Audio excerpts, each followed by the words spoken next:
Although the resemblance is obvious, many people have entered one of the most historic buildings in Lincoln Heights. In 1910, the Federal Bank building in Lincoln Heights was just a bank. It later closed down due to financial problems, but later reopened in the year of 1993 to become a Pollo Loco. The bank, now Pollo Loco, was first known when it started to draw applause for becoming the city's first fast food restaurant to open in a genuine historic landmark. Instead of a marble-topped counter that formed four tethered cages, there now is a stainless steel cashier's counter topped with a soft drink dispenser. Rather than a vault full of cold cash, there is now a 10-foot grill covered with sizzling chicken. Many people may have forgotten of the culture the Church of the Epiphany symbolizes. It was built in 1883 and became a magnet to come and organize. Nothing speaks of its rebellious history more eloquently than the artwork that adorned its walls and ceilings these past 3 months. Inside the church's Gothic Revival interiors, artwork like the paper plane, like installations Fly Overhead, the Love Duster. In 1913, it was expanded and a large window designed by Tiffany Studios was installed. Decades later, in the 1960s and 70s, it was an important center in the Chicano rights movement. The basement of the church was given for activities. The Brown Berets routinely met there with Cesar Chavez, and the newspaper La Raza had its offices there. Its chocolate brown beams, gray-brown stonework, and customary architecture seemed standard for a small community church in Lincoln Heights.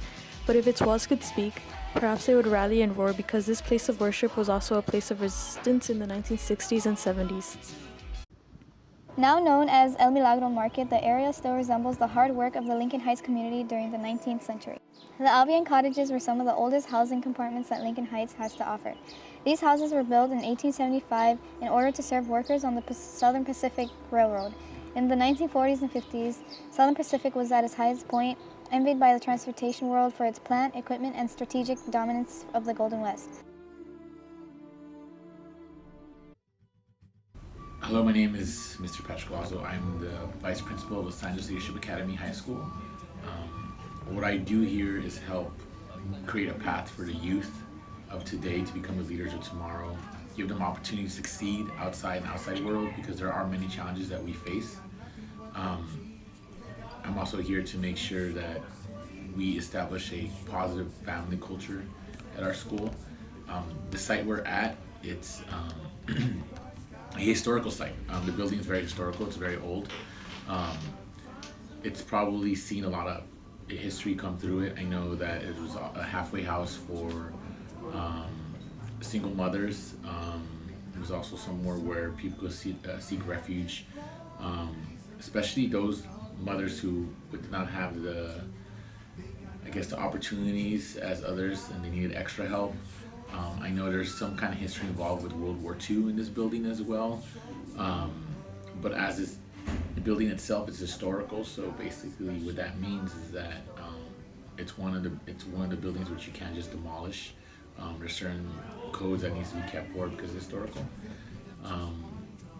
And I invite anyone to really research the site, because I'm sure there's a lot of great and fascinating information to find out about the site where Los Angeles Leadership Academy High School is at.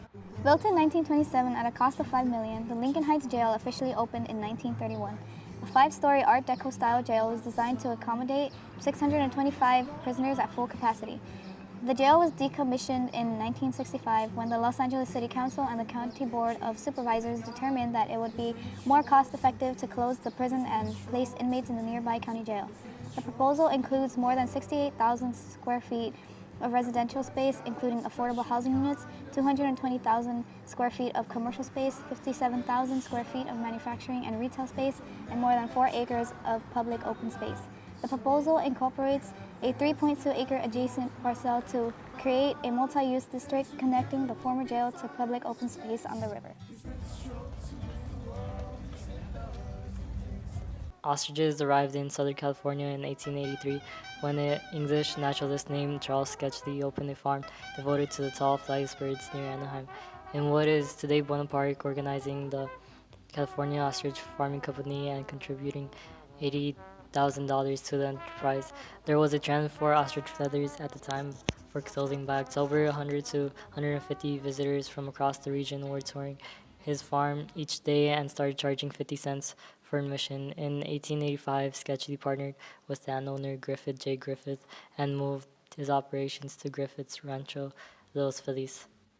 The Los Angeles Ostrich Farm opened next to the California Alligator Farm. At the California Alligator Farm, which operated in Lincoln Heights neighborhood on 3627 Mission Road between 1907 and 1953, visitors forked over a quarter to see more than 1,000 alligators of all sizes and ages. The farm had 20 ponds for the trained alligators, and the animals performed daily in front of large crowds. Tiny alligators were reportedly sold to park guests, who would also pay to ride them, watch them ride down slides, feed on live chickens, and wrestle with people. Adults and children regularly handled alligators at the farm. Some were even stolen by college pranksters. Eventually, visitors reduced, and the farm was moved to Buena Vista and then to Florida. The attraction was shut down in 1984 after attendance dropped below 50,000 persons annually.